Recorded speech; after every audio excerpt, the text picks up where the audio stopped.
We are proceeding with the debate. So, Honorable Millie Odhiambo, you had said you wanted to contribute to this bill. Thank you, Madam Speaker. Madam Speaker, I wish to thank you for giving me this opportunity. And Madam Speaker, I, at the onset, want to say that I support this bill. Madam Speaker, when I first came into Parliament, I was originally moving actually a similar bill, but I spoke with the late Honorable Joyce Laboso, who also had a similar idea, and agreed to cede my bill to it. Madam Speaker, the reason why I think this bill is very good and very timely, Madam Speaker, is because, Madam Speaker, all my life, this is what I witnessed. My mother was a social worker, working with the County Council of Homa Bay those days. And Madam Speaker, this is all that she did all her life, cushioning vulnerable persons. And Madam Speaker, one of the things that was very clear then was that our house, we were used to people coming in when they were not even able to get government support. And my mom helped a lot of people. Young people get, young bright people get access to Starehe Boys Center. Then we didn't have a Starehe Girls Center. A lot of people get medical assistance and others. Of course, at this point in time, we also have different systems of assistance through, the government. But I'm happy that this social protection bill will actually then ensure that we take care of the vulnerable in a more consolidated and cohesive manner. I know that when Honorable Joyce brought her bill, it has not actually been actualized. And so this coming from the government will get the actual support that is needed.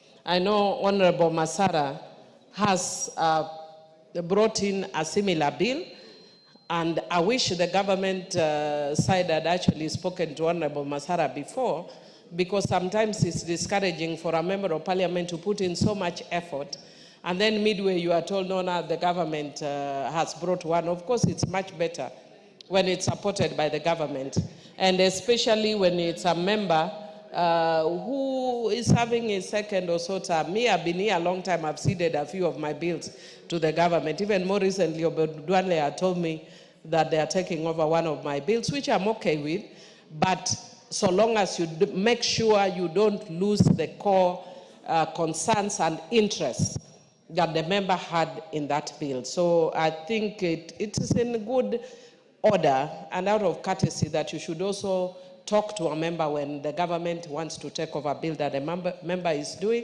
and just to agree so that you consolidate. Madam Speaker, one of the things that I'd want to say that I like about this bill is on the principles of the bill, Madam Speaker. And Madam Speaker, if you look at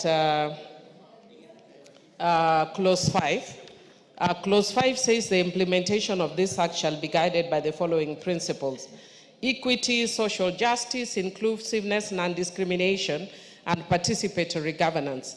Madam Speaker, when you talk about equity, it means that we'll be paying focus to especially marginalized and vulnerable groups, including women, including poor children, and areas that even have economically for many years been marginalized and not included in the system.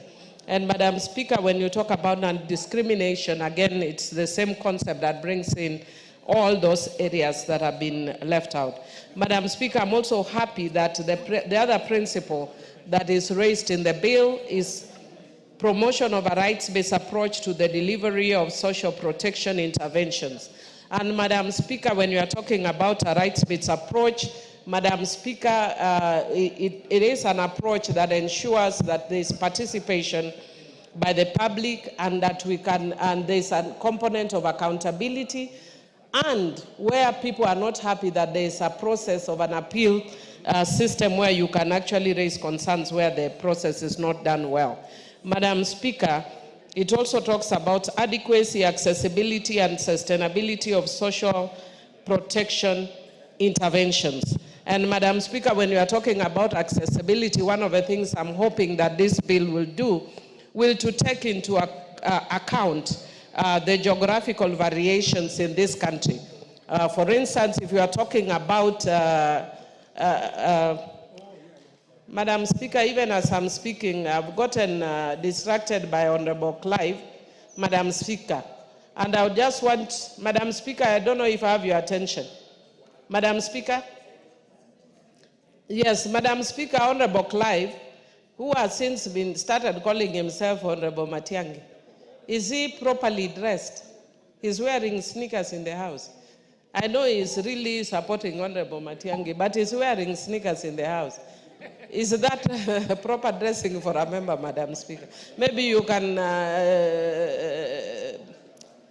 direct, maybe after I've finished my contribution. I think the Sergeant at Arms can check that and advise me, because I can't see. Yeah, I know he's come with me from Tashkent, and he got very good outfit from Tashkent. But is this the time to showcase what he got from Tashkent, Madam Speaker? Madam Speaker, the adequacy, accessibility, and sustainability of social protection intervention is also important. And so that, Madam Speaker, we are not just talking about tokenism. So, and then we feel that we have actually supported our vulnerable. Madam Speaker, I want to give an example of what I saw one time in my constituency. Madam Speaker, why this bill is important. One time when I was going around and I went to this community, and this lady... What's your point of order, Honorable Osoro?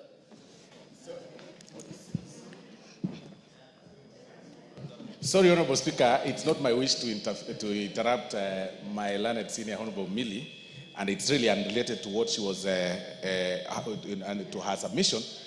But I see the Honorable Gisai, Honorable Speaker, is not properly dressed to be in chambers, Honorable Speaker. He is actually in sneakers or sports shoes or something.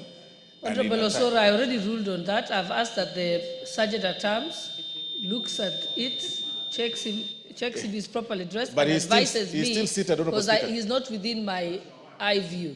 So the Sergeant at Arms is going to advise me shortly. Let's proceed, Honorable Millie. Thank you, Madam Speaker. Madam Speaker, I'd already actually raised the issue, because I know Honorable Clive wants to show that he's come back from Tashkent, Uzbekistan.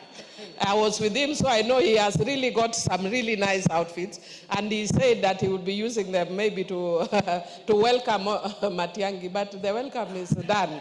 So just now, dress properly for Parliament. But Madam Speaker, I was just saying, I was giving an example that when I went to my constituency, Madam Speaker, and one of the women who came to me, the public actually asked me to assist this woman, and when she came to me, she literally pulled her dress up, her blouse up, before the public. And she had a terrible breast, which was oozing with pus. And it's one of the things that I've just seen on textbooks, Madam Speaker. And Madam Speaker, unfortunately, what Kenyans know now is that social protection has become almost a sole mandate of elected leaders. When I go to the constituency as a member of Parliament, when other members of Parliament got down to seek support, to seek to do their representation role, we are added other roles, which include social protection. And Madam Speaker, that is why sometimes I get amazed when you hear people who are elitists, who are divorced from realities of the ground, saying how CDF should be removed, Madam Speaker. Even though CDF focuses not on social protection but infrastructure, it has actually ameliorated some of the challenges and pressures that were put on members of Parliament. And one of those issues that are placed on members of Parliament right now is the issue of social protection. Madam Speaker, I recently started my PhD studies, and I seek to undertake my thesis on challenging some age-old held theories, including separation of powers. Madam Speaker, a very good concept that talks about the role of an MP being legislative, representative, and representation, but forgets the reality on the ground, that when I go to the ground, the public knows that that is, by the way, it's not my main role. The public knows my role is social protection. The public knows my role is development. And where it works, why do we have to fight what works? If we see a system that is working, must we remain true to something that was developed in 18-something by somebody who didn't know my village, Kolokanyala, in Rusinga Island, who doesn't know those realities? And Madam Speaker, we now also have scholars, we have intellectuals who can also come with beautiful theories. And I'm one of such intellectuals who will come with theories that will either improve Montesquieu's theory or will overthrow Montesquieu's theory. It will take 20 years or so, but I'm saying that out of Africa, something beautiful is happening. And that something beautiful is a different model of development that ensures infrastructure is coming up, that accelerates infrastructure. Because our core area of accountability is through election. You don't do work for members of the public, they throw you out. Who wants to be thrown out? So, Madam Speaker, we have to reconceptualize how we think. And one of the things that this would help before it completely overwhelms MPs is the issue of social protection. Madam Speaker, we provide for people with medical needs. We provide for bereavement. We provide for, mental health. We support even people who are having diaries and all that. Young men who want to marry and cannot be able to marry because they don't have means. It's the role of MPs. Madam Speaker, if I was asked to write a CV of what an MP is, it's very different from what I see the elite people write. Legislation, representation, and oversight. We are pastors, we are intercessors, we are preachers, we are social protection systems, we are ATMs, we do, pardon? Councillors. Madam Speaker, the list is endless, but we need to reduce it to a manageable level and look at the ones that work. And one of them that works excellently, and people are coming from all over Africa to benchmark, is CDF.